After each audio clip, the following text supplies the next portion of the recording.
अस्सलाम वालेकुम दोस्तों, मैं हूं खालिद मोइन और आप देख रहे हैं अदब व फ़नून नामा। आज अदब व फ़नून नामे की जो फ़िज़ा है वो ख़ासी सोगवार है और हमारा मौज़ू एक बहुत तरहदार, बहुत ही ख़ूबसूरत और बहुत ही मुनफ़रिद शायर और आलिम, लुग़त नवीस नसीर तुर्राबी साहब की रहलत है। पूरी उर्दू दुनिया जो है बहुत सोगवार है और बहुत गमज़दा है, चूँकि नसीर तुर्राबी, नसीर भाई, अचानक उनकी जो रहलत है उसने सभी को हिला के रख दिया अंदर से। और ये इस बरस का बहुत बड़ा सानहा है। देखा जाए तो 2020 ने तो बहुत सारे ज़ख्म दिए ही थे और बहुत सारी अहम शख्सियात जो अदब की भी और मुख्तलिफ़ शोबों की, ज़िंदगी के मुख्तलिफ़ शोबों की वो रुखसत हुई और कोविड ने बहुत ज़ख्म लगाए।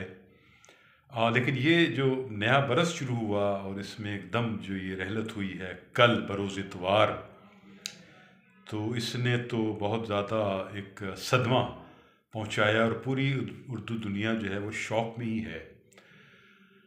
तसव्वुर नहीं था, उम्र तो माशाल्लाह उनकी 75 या 76 बरस थी, लेकिन वो बड़े फिट आदमी थे और बड़े एक्टिव आदमी भी थे। और कुछ दिनों पहले लाहौर चले गए थे, वहाँ से वो गिर गए थे, उनके हाथ में फ्रैक्चर हो गया था। ये बात बिरादरम आफ्ताब मुस्तर ने बताई, जिनसे उनकी फ़ोन पर बात हुई और फिर ये था कि मुलाकात होगी, वो जल्द कराची आ रहे हैं।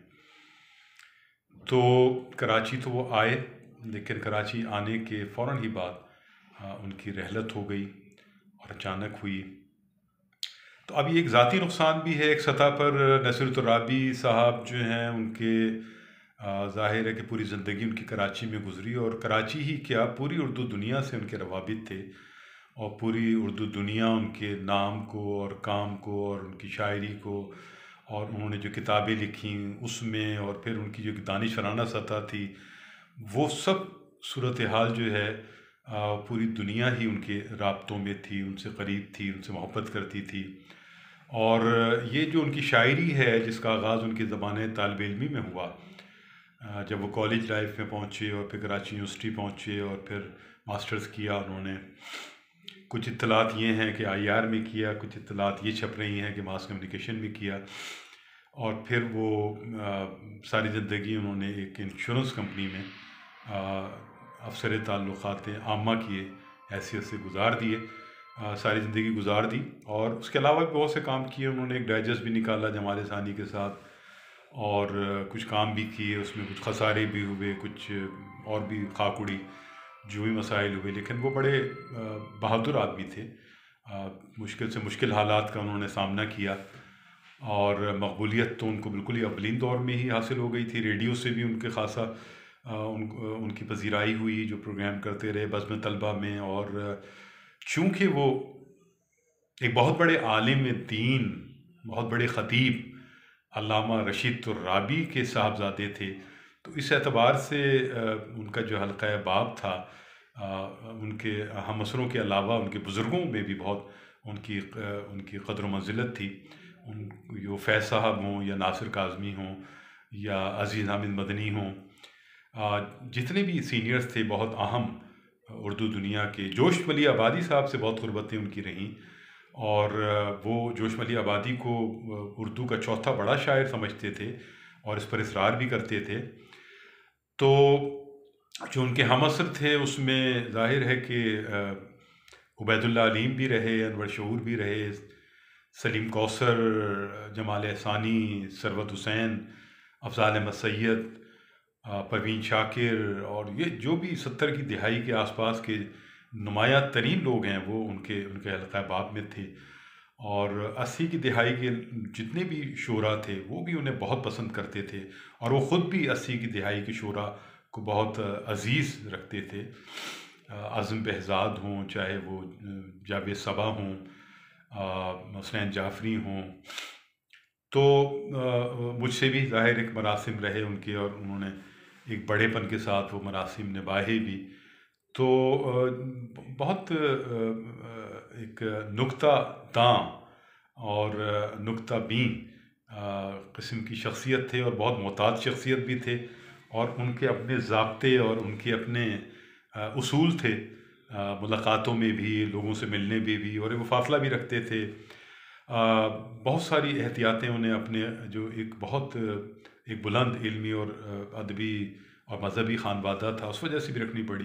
कुछ थ्रेड्स भी इनको रहे जिसकी वजह से वो कराची में ख़ास तौर पर बहुत ज़्यादा मुशायरों में शरीक नहीं हो सके, जिसका बहुत हम सबको ही रंज होगा, क्योंकि अगर वो थ्रेड्स ना होते तो बहुत ज़्यादा महफ़िलों में आते। लेकिन इस दौरान वो बाहर जाने लगे थे, मिडिल ईस्ट भी गए वो, फिर कनाडा भी गए, अमेरिका भी गए। तो ये वक्त था उनका कि वो इस वक्त जो है वो जो उर्दू, पूरी उर्दू दुनिया के जो चंद बहुत खूबसूरत शायर थे और बहुत मंझे हुए और बहुत ज़बरदस्त शायर थे, फ़न के एतबार से भी और शायरी के एतबार से भी, उनमें नसीर तुराबी सर फहरिस्त थे। पहली किताब उनकी अक्स फरियादी सामने आई, और वो कुछ 40-45 बरस के बाद उनका एक इंतखाब था, क्योंकि वो बहुत इंतखाब पसंद आदमी थे, बहुत ज़्यादा, मिलने मिलाने में भी, दोस्त बनाने में भी, छोटों को करीब करने में भी, बड़ों के करीब जाने में भी, और ज़िंदगी के दीगर मामलात में बहुत मोहतात और बहुत ज़्यादा, जिसको कहा जाए कि वो एक इंतखाब पसंद किस्म के आदमी थे। तो यही इंतखाब पसंदी उनकी शायरी में जब पहला मजमूआ वो लाए अक्स फरियादी, तो उसमें भी वो सामने आया, और शायद यही वजह है कि उनकी शायरी को एक बहुत तरबियत याफ्ता कारी की ज़रूरत थी। उनकी शायरी इतनी सहल नहीं है। वो जैसा मिसरा साजी का मतलब वो जानते थे, और जितनी मेहनत करते थे वो एक मिसरे को संवारने में, बनाने में, और एक गज़ल कहने में, और एक गज़ल के कहने में जो एक उनको एक ज़हनी वो उलझन का शिकार होते थे, जज्बाती उलझन का शिकार होते थे, वो भी बहुत जो है वो काबिल क़द्र बात है, क्योंकि बहुत इन्वॉल्व हो के वो शायरी करते थे। शायरी बहुत ज़्यादा शायद वो नहीं करते थे, लेकिन जब शायरी करते थे तो बहुत ज़्यादा पूरी दुनिया को छोड़ देते, दुनिया ज़िंदगी सबको एक तरफ कर देते थे और इन्वॉल्व हो जाते थे। तो ये एक सीखने की बात है कि नसीर तुराबी साहब जो हैं वो किस तरह शेर कहते थे, और कितना उनको मुक़द्दस जानते थे शेर कहने के अमल को और शायरी को भी। तो अक्स फरियादी के हवाले से बहुत सी बातें इस तरह की हो रही हैं कि उनकी किताब का नाम अक्स फरियादी लिया जा रहा है, और ये बहुत पढ़े लिखे लोग भी कर रहे हैं और उनके करीब रहने वाले लोग भी कर रहे हैं, और ये उनकी ज़िंदगी में भी हुआ और उनके मुंह पर भी हुआ। तो अब जाहिर है कि अगर किसी ने गालिब को ना पढ़ा हो और गालिब की दीवान की पहली गज़ल ही ना पढ़ी हो, तो अब क्या किया जाए कि वो अगर अक्स फरियादी कहते हैं तो बिल्कुल गलत है। ये तरकीब जो है वो इजाफ़त के बग़ैर है, और ये फ़रियाद का अक्स नहीं है बल्कि अक्स की फ़रियाद है। और गालिब का शेर है कि अक्स फरियादी है किसकी शोखी तहरीर का, कागज़ी है पैरहन हर पै करे तस्वीर का। अक़ीदा नवाई उनका जो है वो रिसाई अदब का एक बहुत ही, और नातों का एक बहुत ही ज़बरदस्त, मनक़बतों का एक बहुत ही ज़बरदस्त मजमूआ था, जिसे अल्लामा इक़बाल अदबी अवार्ड भी मिला, और उस पर वो बहुत खुश भी थे कि उनको जो है उनकी शायरी पर कोई अवार्ड दिया गया। और अगरचे उनके ताल्लुक़ात की सतह देखी जाए तो बहुत ज़्यादा थी, लेकिन वो अपने लिए ताल्लुक़ात का इस्तेमाल करना जो है वो शायद कभी उनको पसंद नहीं रहा, और यकीनन पसंद नहीं रहा। तो अक़ीदा नवाई के अलावा जो नस्र की 2 किताबें हैं, शेरियात एक बहुत ज़बरदस्त तहक़ीक़ की किताब है, जिसमें शायरी के रमूज़, असरार व रमूज़ हैं, और ज़ुबान व बयान के हवाले से गुफ्तगू है, और लुग़त के हवाले से भी बातें हैं, और फिर शोरा की फ़हरिस्त भी एक उन्होंने बनाई, बड़े मज़े की फ़हरिस्त है, और उस पर वो कायम भी रहे। और वो शेरियात उनकी ख़ासा जो है उसकी पज़ीराई हुई, और एजुकेशनल सतह पर भी पज़ीराई हुई, और कई यूनिवर्सिटियों में उसको जो है निसाब का हिस्सा बनाया गया, जो बनाया जाना चाहिए था। और आखिरी जो उनकी किताब थी वो थी लुग़तुल अवाम।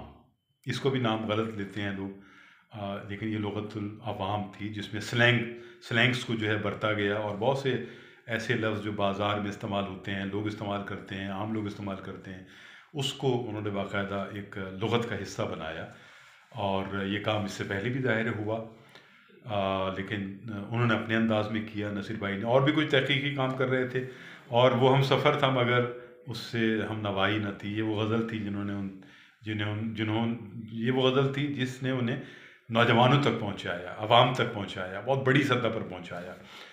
तो फ़िलहाल तो सरेदस्त तो एक सोगवारी है, नसीर भाई की जो शख्सियत है, उनके जो कारनामे हैं और उनकी जो तख्लीकी इनफरादियत है, उस पर तो फिर कभी बात होगी। लेकिन सरेदस्त तो ये है कि ये एक बहुत बड़ा सदमाती कैफ़ियत है और दुआ है कि सदमाती कैफ़ियत जो है ये जल्द दूर हो और लोग उनके बारे में एक तहकीकी अंदाज से काम करें और यूनिवर्सिटीज़ की सतह पर उनके लिए काम होना चाहिए और उन पर मज़ामीन लिखे जाने चाहिए और जो उनकी किताबें हैं वो सरेनो छापी जानी चाहिए और फैलाया जाना चाहिए। तो नसीर भाई सलाम आपको, और आपके लिए, आपकी मग़फ़िरत के लिए बहुत दुआएं, आपके दर्जात बुलंद होने के लिए बहुत दुआएं, और हम सब आपसे बहुत मोहब्बत करते हैं और करते रहेंगे। तो खालिद में इनको इजाज़त दीजिए। शेर व अदब, अदब व फ़नून ज़िंदाबाद, पाकिस्तान पाइंदाबाद। खुदा हाफिज़ नासिर।